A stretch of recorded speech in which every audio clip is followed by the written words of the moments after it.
अभी हम यहाँ खड़े हैं पारसोल गांव में, और पारसोल गांव के अंदर लगभग ये जो सड़क आप अभी देख रहे हैं जो चकाचक बनी हुई है, वो बनी है वी हेल्प यू जो एनजीओ है उसके माध्यम से, जिसको संचालन करते हैं राजकुमार जी। और राजकुमार जी का ये कहना है कि पिछले 15 वर्षों से यहाँ कोई विकास कार्य नहीं हुआ था, मगर अभी जो मौजूदा सांसद पार्षद हैं उन्होंने सहयोग किया, और उसके साथ ही ये सड़क अब आप देखेंगे कि बड़ी सुंदर तरीके से बनाई गई है लगभग 15 साल के बाद। 15 साल एक ये सोचने का विषय है कि आखिर अछूता क्यों रहा, क्या राजनीतिक कारण थे और क्या वजह थी।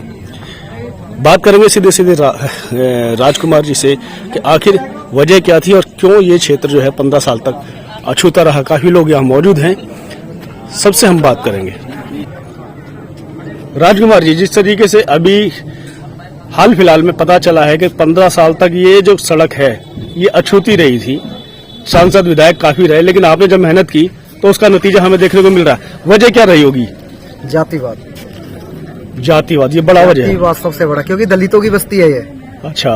और आप जानते हो जो दिखाने के लिए तो कुछ बोलते हैं, करते कुछ और है। मेन रास्ता है आगे से जिससे आप आए हो, ये 3 बार बन चुका जब से, लेकिन इसको छोड़ दिया जाता था। अच्छा। जो वर्तमान विधायक में वो भी कई बार आए हैं, देखा, और वो आके बोलते हैं रह कैसे गया। अच्छा, ये बताइए, वो यहाँ से घूम के जा रहे हैं फिर भी ये पूछते रह कैसे गया। फिर जब हमारा एनजीओ बना, हम लोगों ने मेहनत करी, तो उसका रिजल्ट आपके सामने है। तो मौजूदा पार्षद ने जो आपको सहयोग किया होगा या नहीं किया? नहीं, हमने किसी से मिले ही नहीं, फिर अपने दम पे किया। तो सारा फिर ये से पास कराया, डायरेक्ट अथॉरिटी से पास हुआ है। अपने रोदा चौधरी जी मित्र थे, तो उनके रिश्तेदार मंत्री वगैरह भी है, तो कुछ उनकी भी सबको आस लगी थी। आपको लगता है कि इस समय भी जातिवाद काफी चरम सीमा पे है क्या? कहीं कहीं तो है, जो देख रहे कहीं कहीं है। क्या कहेंगे मौजूदा स्थिति में, अगर इस तरीके की भी सिचुएशन आज 21वीं सदी में जब देखने को मिल रही है, तो आने वाला भविष्य कैसे देखते हैं आप? जब तक जातिवाद खत्म नहीं होगा ना, विकास होगा ही। खत्म होगा कैसे? यही तो है, होगा, आस्ते आस्ते सुधार हो रहा होगा। अभी आज हमने देखा था कि रोजगार मेला आपने लगाया और वहाँ पर सभी किस्म के लोग थे, सभी जातियों के वहाँ लोग थे, तो आप इसको रूप कुछ अलग देना चाह रहे हैं, ऐसा क्यों? कुछ ही लोग ऐसे होते हैं जो सबको समाज में जो इस तरह के वो निगंध फैलाते हैं, बाकी सब नहीं होते। 5 उंगली बराबर नहीं है। 90% तो सुधार हो चुका है, लेकिन जो 10% है ना, उन लोगों ने ये गंध फैला रखी है। अब हमने अब से पहले यहाँ पे जो मैं एक काम किया था, 25 दिसंबर को जितनी भी गांव की विधवा लेडीज हैं, चाहे वो किसी समाज से है, हमको सबको कंबल बांटे थे। अच्छे का काम कर रहे हैं यहाँ पे, हम करीबन 90 बच्चों को फ्री पढ़ा रहे हैं। और आप तुम्हारे सामने ये काम किया, रोजगार मेला लगाया। ये वी द पीपल जो आपने बनाया एनजीओ, जी जी, क्या सोच थी और इसके उद्देश्य क्या क्या है? इसके उद्देश्य मैं आपको बताता हूँ। यहाँ सरकारी स्कूलों में जो बच्चे पढ़ रहे हैं, मैं उनको देखता हूँ, नाम के लिए वो 5वीं क्लास में आ रहे हैं, 4वीं में आ रहे हैं, लेकिन वो अपना नाम तक नहीं लिखवाते थे। ऐसी बात नहीं है कि उनके जो टीचर है, अध्यापक हैं, वो काबिल नहीं है। प्राइवेट स्कूल में आप जाके देखिए, 5 या 10 हजार रुपए तनख्वाह देते हैं ना, उनसे वो 100 गुना अच्छा पढ़ा रहे हैं। टीचर मेहनत नहीं करने चाहते थे, क्योंकि वो भी जानते हैं जिन बच्चे पढ़ रहे हैं वो दलितों के बच्चे पढ़ रहे हैं अक्सर, और उन पर कोई ध्यान नहीं देता। तो मैंने ऐसे बच्चों को ही ट्यूशन क्लासेज लगाई जिनको कोई नहीं ध्यान दे रहा, हम उनको पढ़ाते थे। उसके बाद रिजल्ट भी दिखाऊंगा, तो जो हमने वीडियोज बना रखी है, हमने मेहनत की तो हमको रिजल्ट मिला, उसका अच्छा रिजल्ट मिला। जो आपने अभी रोजगार मेला आज लगाया था, उसमें लगभग सभी जातियों के बच्चे होंगे या केवल दलितों के बच्चे? सब जातियों के हैं। जो हमने एनजीओ भी बनाया उसमें सब जाति है। अच्छा, कोई ऐसा नहीं है कि दलित ही है, उसमें सब जाति के लोग हैं, जाट हैं। शुरुआत में आपने एक बहुत बात कही थी कि जो दलितों की वजह से ये जगह अछूती रह गई थी, ये दलितों की वजह से रही थी। अब आपको लगता है कि कुछ मेल मिलाव बढ़ा है या लोगों में सहयोग बढ़ा है, और आगे आने वाले समय में इसमें सुधार होना चाहिए? अच्छा सुधार हो गया, होना भी चाहिए, होना भी चाहिए। तो ये है हमारे साथ राजकुमार जी, हम भाई साहब से बात करेंगे। सर मान्यवर साहब, आप लोग जैसे अभी राजकुमार जी ने कहा कि यहाँ पर ये क्षेत्र अछूता रह गया था 15 साल से, क्योंकि बस्ती कुछ अलग है, लगता है आपको ऐसा हुआ होगा? बिल्कुल ऐसा हुआ होगा नहीं जी, हुआ है जी। क्यों, हमने भी देखा है यहाँ। अभी थोड़े दिन पहले आए थे, पानी भरा हुआ था, रास्ता नहीं था निकलने के लिए। तो ये जो जातिवाद का दंश है, ये हमेशा हजारों सालों से आता रहा है, लगता है कि आने वाले समय में इसमें सुधार कुछ होने की उम्मीद है? देखिए, सुधार तो हो रहा है और हुआ भी है जी। बात यह है कि हर किस्म का आदमी होता है। कुछ लोग ऐसे होते हैं मनवादी किस्म के जो समाज असमानता फैलाते हैं। आप उनको क्या कहेंगे? उनको क्या कहें, उनकी सोच ही ऐसी है, उन क्या कहें और क्या सुधरेंगे वो। अच्छा बाबू जी, क्या मानते हैं आप? जिससे कहते हैं कि जिस तरीके की जो सोच है उस सोच को थोड़ा बदलना चाहिए। देखो जी, बदल तो रहे ही है सब, थोड़े बहुत तो पहले की तरह पहले से अब सुधर तो गया ही है, अब सुधरेगा। सभी तरह के आदमी हैं समाज में, एक तरह का नहीं है, धीरे धीरे सुधर जाएगा। जैसे 15 साल से पहले कोई ना चाह रहा है रास्ते को। इतने समय तक पार्षद भी रहे होंगे, विधायक भी रहे होंगे, यहाँ के लोकल प्रधान भी रहे होंगे, प्रधान रहे हैं, कभी किसी ने गौर ही नहीं किया। दलाल बहुत होते हैं प्रधान में। अच्छा, जो दलाल होते हैं वे खाते हैं ज्यादा, काम करवाते हैं ठेकेदार, वे ठेकेदार उनसे दलाली ले लेते हैं और काम रुकवा देते हैं। मैडम क्या कहेंगे आप?